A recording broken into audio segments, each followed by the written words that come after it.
Top quality और consistent performance के लिए सिर्फ सिल्वर पंप। महाल परिसरामध्ये ज्या भागात सर्वात आधी दंगल घडली, जाळपोळ केली, त्या भागातल्या लोकांमध्ये आजही भीतीचं वातावरण आहे। त्यामुळे त्यांनी आपल्या भागातल्या ज्या गल्ल्या आहेत त्या लॉक केलेल्या आहे। बघा या प्रकारे अशा प्रकारे सील केलेले आहे। जे काही साहित्य आहे आता जुने दरवाजे आणि रॉड लावून या गल्ल्या ज्या आहेत त्या सील केलेल्या आहे। आपल्यासोबत काही लोक आहेत, त्यांना विचारूया की सर का बरं तुम्ही या गल्ल्या बंद केल्या? कारण की सर्वात आधी हल्ला जो आहे तो या जुना इस्लाम कॉलेज गल्लीमध्ये झाला होता। त्यामुळे आता लोकांनीच भीतीपोटी या गल्ल्या ज्या आहेत त्या बंद केलेल्या आहे। सर तुम्ही तुमची गल्ली का बंद केली इथून?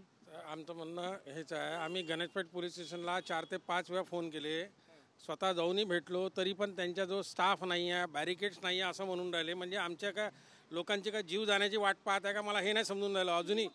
आता हे स्वतः आम्ही सगळंच रात्री जमा केलं सगळं आणि स्वतः रस्ते बंद केले। म्हणजे आम्ही का रात्री झोपायचं नाही किंवा आमच्या घरं पेटवायची वाट पाहायची लोकांची। आणि पोलीस प्रशासन झाला एक माणूसही नाही इथे। रात्र काल दिवसभरात फक्त 2 जण होते, रात्री ते एकही नव्हता। सर्वात आधी हल्ला तुमच्या गल्लीत झाला? आमचा म्हणजे महाराष्ट्रात सगळ्यात पहिला हल्ला आमच्या इथे झाला आणि आमचीच काही अरेंजमेंट नाही सिक्युरिटीची, म्हणजे कोणाला काही चिंताच नाही आहे। नक्कीच या ठिकाणी घरं जाळण्याचा प्रयत्न करण्यात आला। हे बघा हे घर जाळण्याचा प्रयत्न झाला, ही गाडी जाळली, त्यामुळे लोकांमध्ये भीती आहे। आणि या भीतीपोटीच आजही म्हणजे तिसऱ्या दिवशीही लोकांनी अशा प्रकारे आपली पोलीस नाही, बॅरिकेडिंग नाही पोलिसांनी लावलं, त्यामुळे आपल्या गल्ल्या ज्या आहे त्या लोकांनी बंद केलेल्या आहे। लोकांमध्ये प्रचंड मोठी भीती आजही कायम आहे।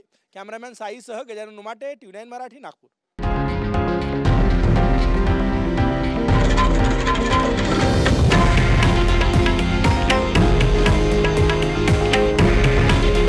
हे आहे देशातील नंबर 1 न्यूज नेटवर्क आणि आपण पाहत आहात TV9 मराठी। काळजी तुमची, हित महाराष्ट्राचं।